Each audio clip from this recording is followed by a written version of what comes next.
Hi, my name is Latifah and I would like to welcome you to the On the Vine podcast. On today's episode, we will focus on two things: National Sisters Day, and August is also National Wellness Month. As a proud member of Alpha Kappa Alpha Sorority Incorporated, I am my sister's keeper, and I would like to share some tips on how I practice self care in hopes that it can help you. I'm sharing these tips with you all because as a Black woman, we always hear that we're so strong, and sometimes that gives us a feeling of guilt because we're not taking care of ourselves due to family and just other commitments. But I think it's very important that we understand that self care is not a luxury. It's a priority that we need to make sure that we are incorporating in our day to day lives. That way, that we can show up as our best selves for not only ourselves, but for anyone that we are connected to. Some of the things that I do is the biggest one would be hanging with my friends and also my sisters. Sometimes that is the best self care that I can get, just laughing and being amongst just people who I care about, I love. So that is one of the most non traditional ways that I practice self care. Another way that I practice self care is absolutely doing nothing. And sometimes I feel like we're always so busy, just ripping and running, working, family, other commitments that we have that we don't take time to sit still.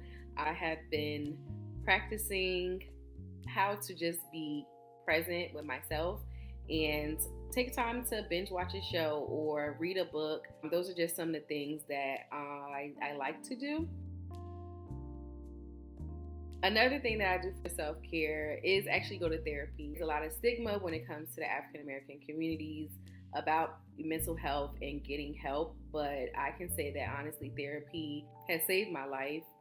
And I notice when I don't go to therapy or I miss a session, I feel like my life is in shambles.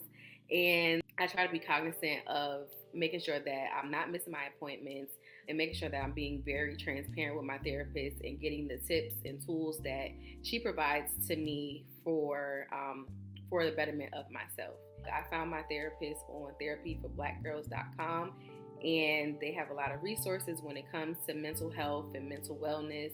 You're able to find a therapist that is the right fit for you. So that has been very crucial in my life and with self-care.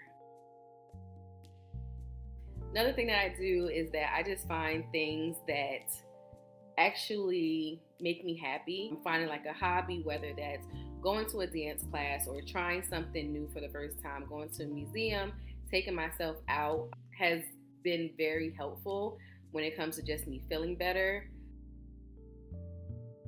I used to go to the gym. I need to get back in there, and I know just walking or doing 30 minutes of some type of exercise is very helpful. Another thing when it comes to self care, I think being a member of this amazing sorority, I have been able to meet women that have changed my life, have been there for me with the good times, with the bad times, and just being able to lean on them and they hold me accountable and I hold them accountable is what this is all about. So being able to talk about my highs and talk about my lows and not feel judged is just a safe space that I think that we all need. And I'm just happy that I have that, and I'm grateful to the sorority for helping to provide that to me.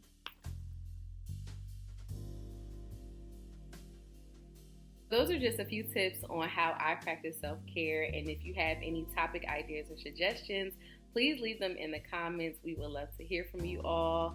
And before I pass it on to my sorority sister, Charlene, so that she can share some of her tips, we welcome you to join us in the fall for more On the Vine episodes.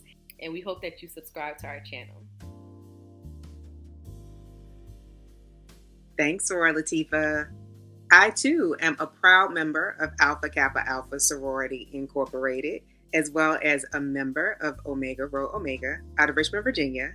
And I am absolutely my sister's keeper.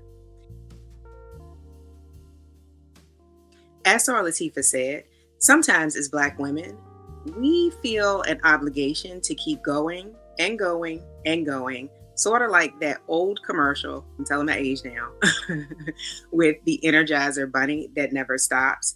And that is not healthy for anyone, and it is especially not healthy for us. We are mothers, we are wives, we are sisters, we are daughters, we are caregivers, we are sorority sisters, and we are community members. And in order for us to be our best for others, it is critical that we prioritize self-care in the truest sense of the word. There is absolutely nothing wrong with a good manicure and pedicure, but we have to make sure that we are prioritizing the time to do things that will ensure that we are well rested. So the first thing that I prioritize whenever I feel off kilter is trying my best to get a lot more rest and quality sleep, because oftentimes we definitely cannot function at our best if we haven't taken the time to allocate enough time for rest and sleep. And so while the recommendation is 8 hours, I'm sure most of us cannot get that. But I know for myself, and it's been quite a while now, I have been prioritizing trying with an emphasis on trying to get at least 7.5 hours of sleep each night. And I'm not all the time successful, but I am working towards it. Quality sleep and rest is essential to our overall well-being. So I strongly encourage you to prioritize your time to ensure that you are getting enough rest. And even if you have difficulty sleeping, as I do sometimes, just lying still in the bed for a designated period of time is very, very helpful to your physical, mental, and emotional well-being. So I say incorporate practicing getting quality rest and sleep. Do what you have to do to at least work your way towards that goal. At least that's one of the things that I am doing and have been doing for quite some time.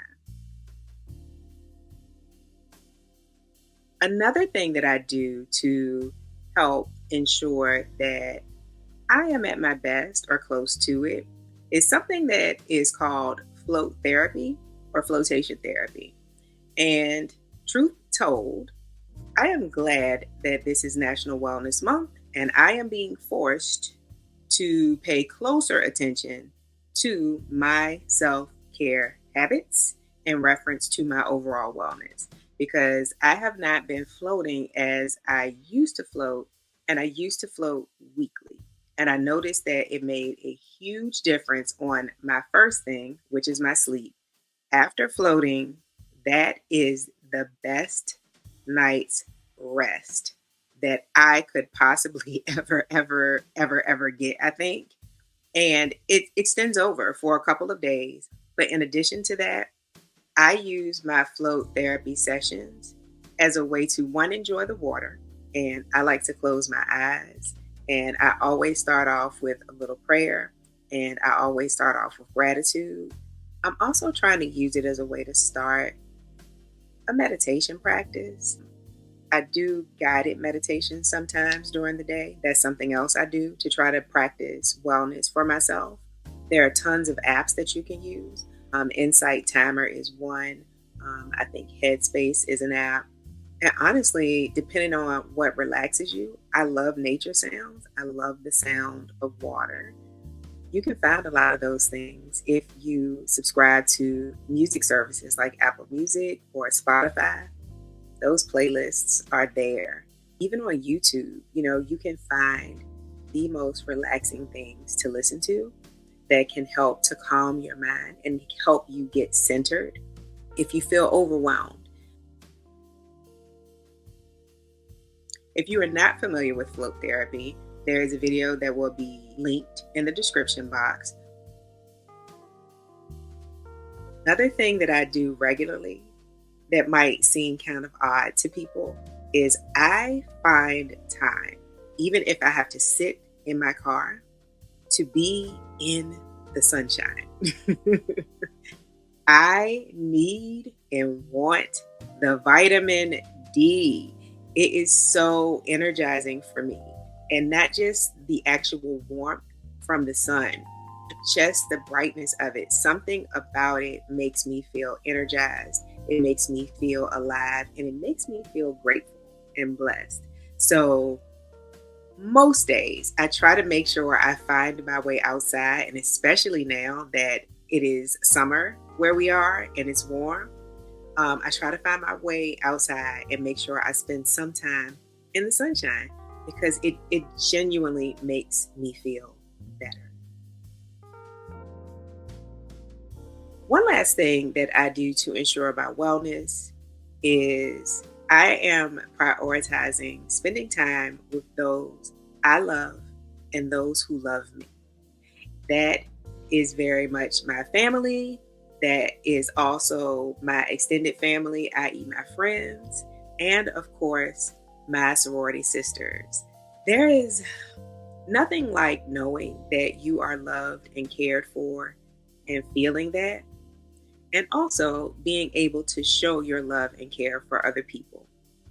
I think that we are living in a time where it is extremely important for us to prioritize not only showing ourselves the love and care that we absolutely need, but showing it to other people who mean a lot to us and making sure that we are taking the best care of ourselves so that we have something to give to those whom we care about.